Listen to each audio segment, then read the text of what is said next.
Entonces tenemos que sacar al 100% de los pandilleros de las calles. Esa es la primera cosa que debemos hacer. Pero la segunda, que es igual de importante, es que debemos de garantizar que existan las condiciones para que eso nunca vuelva a ocurrir en nuestro país. Porque la mayoría de esos jóvenes delincuentes que deben de estar en la cárcel porque cometieron delitos, ellos se convirtieron en delincuentes porque hubo culpa de sus padres, sí, pero también hubo culpa del Estado de no darles lo mínimo que se le debe de dar a la juventud, que son las oportunidades para que ellos puedan superarse. Es verdad, la culpa la tiene el Estado, la culpa la tiene la desintegración familiar, pero no por eso podemos perdonar homicidios. Es un país ahora donde la gente es libre, algo que no teníamos antes. Todos estábamos prisioneros de nuestros hogares y aún en los hogares la gente tenía temor. Temor a que un día le tocaran la puerta, temor a que un día le digan que se van a llevar a su hija. Dicen las estadísticas que la mayoría de presos son jóvenes. Lastimosamente es así, porque las pandillas estaban formadas mayoritariamente de jóvenes. Pero también es cierto que la mayoría de víctimas de las pandillas eran jóvenes. Era un problema que generó un país que estaba roto, que todavía sigue roto, pero que estamos pegando, estamos arreglando poco a poco, para que no vuelva a pasar lo que pasó. Muchos de los jóvenes que se fueron por el mal camino, se fueron por el mal camino por culpa de un Estado que no les cumplió, que no les dio oportunidades de otra cosa. Lastimosamente, nosotros no podemos perdonar el crimen. No podemos decir, sí, esta persona asesinó porque la sociedad le falló. O esta persona asesinó porque no tenía oportunidades. Es verdad, por eso pasó. Pero él debe pagar su pena, porque asesinó. Y debe de haber justicia, debe de haber oportunidad, debe de haber libertad, pero también debe haber justicia y también debe haber imperio de la ley. Y si alguien asesina, tiene que ir a la cárcel y tiene que pagar su pena. Los más de 100,000 homicidios que han habido en la supuesta paz, digo la supuesta paz porque ayer, que ya no se celebra oficialmente, pero había un partido político celebrando la firma de la paz. Y yo siempre he dicho que la paz es una farsa, y cuando le digo, era una farsa, y cuando lo digo no es porque no crea que hubo una guerra con 75,000 muertos. Claro que sí, este país sufrió mucho en la guerra oficial que duró 12 años, y la guerra anterior a la oficial que duró otra década, más de 20 años de guerra oficial, digamos, de la guerra entre la guerrilla y el gobierno. Pero luego que se firmó la paz, vinieron 30 años de guerra social, que es la guerra que dejó más de 100,000 muertos. La guerra que mantuvo a nuestras comunidades secuestradas, a la gente hasta ahora no estaba en la calle. Y ustedes lo pueden verificar, ustedes lo pueden comprobar. La gente ahora, veníamos en el carro, y la gente estaba, no aquí, que obviamente hay un evento, en el camino, la gente estaba en las calles, caminando, nos saludaban desde la acera, pero la gente estaba ahí, en todo el camino. Es un país ahora donde la gente es libre, algo que no teníamos antes. Todos estábamos prisioneros de nuestros hogares, y aún en los hogares la gente tenía temor. Temor a que un día le tocaran la puerta, temor a que un día le digan que se van a llevar a su hija. Los empresarios, los emprendedores, los que tienen aquí una pupusería, una tienda, un negocio, una sastrería, tenían que pagar renta. Los que tenían puestos en los mercados tenían que pagar renta. Y hay una realidad importante, y como dice el embajador de la Unión Europea, debe de haber justicia para todos, y así debe de ser.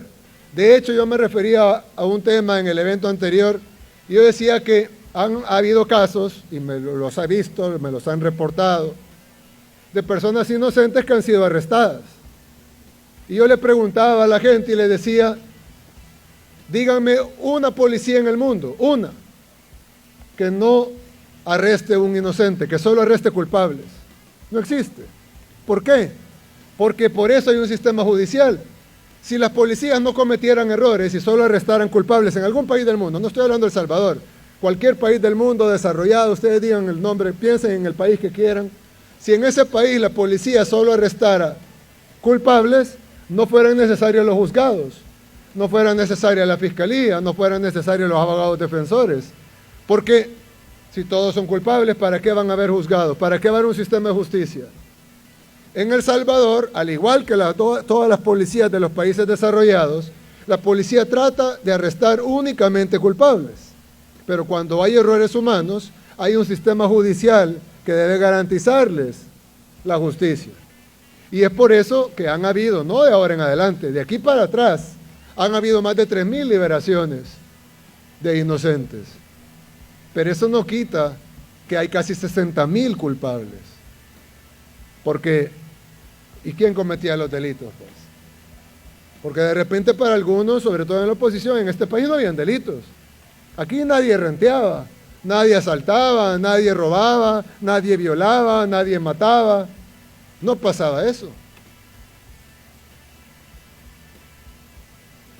Y algunos dicen, no, porque los pandilleros siguen en la calle. Bueno, faltarán, por eso seguimos trabajando.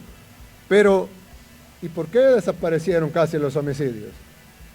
¿Por qué tenemos la tasa más baja de homicidios de Latinoamérica y pronto tendremos la más baja de toda América, incluyendo Estados Unidos y Canadá? ¿Por qué? Porque la mayoría de delincuentes están en la cárcel y los que no están en la cárcel están huyendo. Y los vamos a agarrar también. ¿Cuánto va a durar el régimen de excepción? Lo que sea necesario para poder garantizar que lo que vivimos ahora, esta libertad que vivimos ahora, sea permanente. Y para que eso sea permanente tienen que haber dos cosas que deben de pasar. La primera es que no podemos dejar al 10% de los criminales libres, porque entonces esas estructuras pequeñas se van a volver a hacer grandes. Van a volver a reclutar jóvenes, van a volver a obligar a jóvenes que se unan a la pandilla, van a volver a decirles que si quieren entrar tienen que matar y van a volver a controlar territorios y vamos a volver a lo mismo. Entonces tenemos que sacar al 100% de los pandilleros de las calles. Esa es la primera cosa que debemos hacer. Pero la segunda, que es igual de importante, es que debemos de garantizar que existan las condiciones para que eso nunca vuelva a ocurrir en nuestro país. Debe de haber las condiciones de salud, de educación, de infraestructura, tiene que haber inversión en la juventud, en el arte, en la cultura, en el deporte. Debemos de garantizar que haya infraestructura, vivienda, agua potable, electricidad, todo lo necesario para que nadie pueda tener el pretexto de decir, me hice delincuente porque no me dieron oportunidades. Debemos de tener oportunidades para nuestros niños, para nuestros jóvenes, para que no importa el nivel socioeconómico que tengan, todos tengan las mismas oportunidades en espacios públicos de calidad de primera como el que tenemos acá atrás, que no tiene nada que envidiarle a ningún lugar en el mundo. Calidad de primera para nuestra juventud, para nuestros niños. Y acá adentro hay de todo, hay libros, hay computadoras, hay juegos, hay internet para que vengan con las computadoras que les dan en las escuelas, con las tablets, hay actividades. Y no solo eso, sino que vamos a hacer inversión como la que están viendo aquí y más inversión en calles, canchas, escuelas. Trabajar para que no vuelva a pasar lo que pasó.